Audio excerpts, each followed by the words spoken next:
so in this video I'm going to go over another variation on the 12-bar blues. In this case it's a further variation on the 1930s style blues that I covered in the last video. So just to recap, that last, the 1930s blues replaced the 5-4-1 with a 2-5-1. So in the key of C, instead of at the very end going G7, F7, C7, we went D7, G7, C7. And that sounded pretty good. And I also touched on the fact that the reason that works is because it follows the cycle of fifths. That is, the D is 5 notes up from the G, and the G is 5 notes up from the C. So really we're going. And there's no reason you need to stop there. So working backwards from the back of the 12-bar blues, we finish on the C, which is followed by the G, 5 notes up, which is followed by the D, 5 notes up, and that means the D can be followed by an A, or an A7. So it'll sound something like this. C for 1 bar, F for 1 bar, following the quick blues style that I covered in a different video.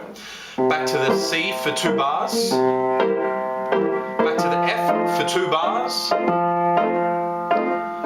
then C for 1 bar, and this is where it's different. Then it goes A7 for 1 bar, D7 for 1 bar, G7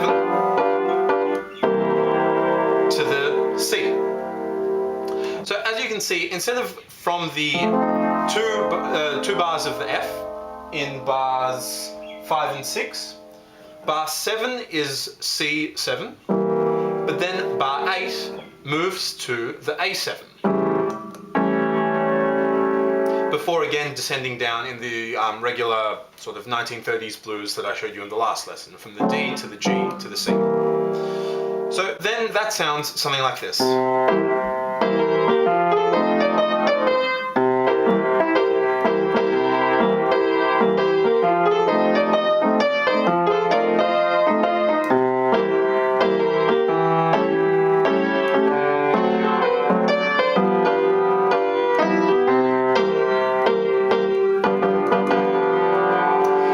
Finishing on the G7 as a turnaround there. Right, so that sounds cool as well, chucking in the A7 in bar 8. So again, no reason it needs to stop there. It can keep going.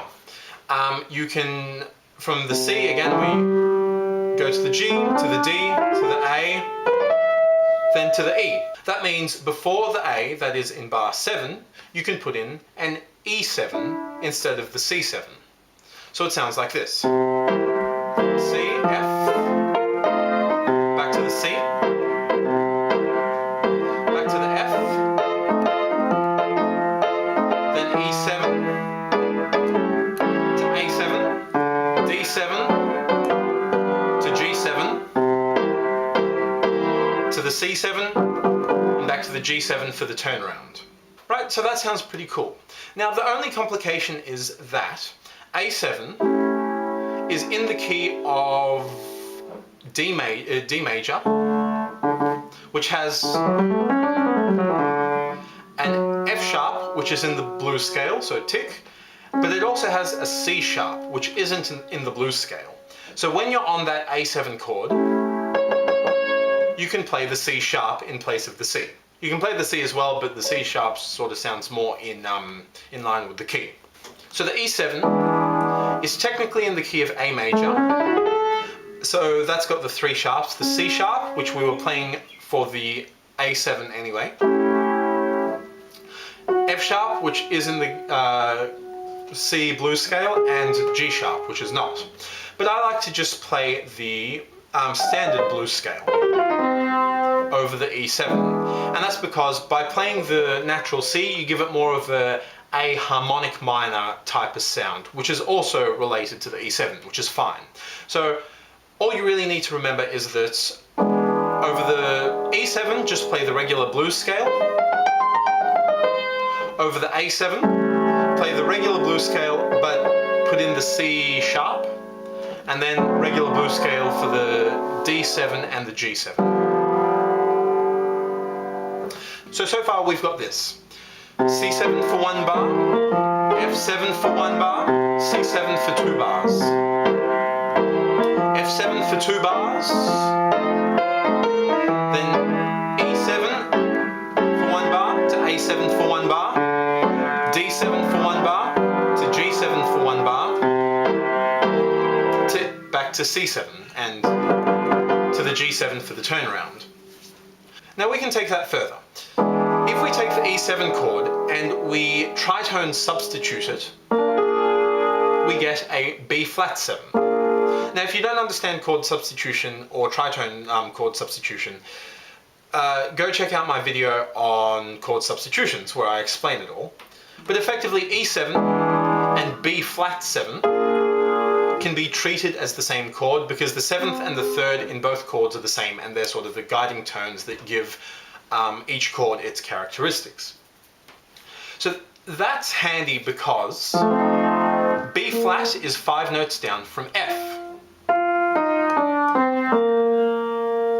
So that means we can sort of continue with this cycle of fifths idea by putting in a movement from F7 to B flat 7, then to this E7, and then A7 and so on. So then if we put that in, the whole chord progression sounds like this. 1 bar of C7, 1 bar of F7, 2 bars of C7.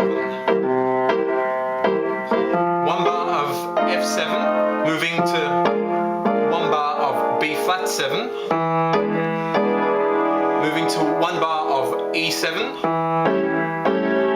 moving to 1 bar of A7, moving to 1 bar of D7, then to 1 bar of G7, and finally back down to the C7 and back to the G7 for the turnaround. So really that's a much more interesting variation of the 12-bar blues. It sounds a little bit more jazzy, but it still uses only dominant chords, so it still has that sort of dissonant sound all the way through the song, or all the way through the progression, I should say. And to improvise over the B flat 7, I just use the standard blues scale because all the notes in the blues scale are also in the E flat major scale, which is the scale that the B7 is in. And if you don't understand all the theory I've been sort of spewing out, don't worry about it. To summarize, essentially, you can just use the C blues scale over the entire chord progression, except for the A7, which needs a C sharp in place of the C. So altogether, the chord progression sounds like this.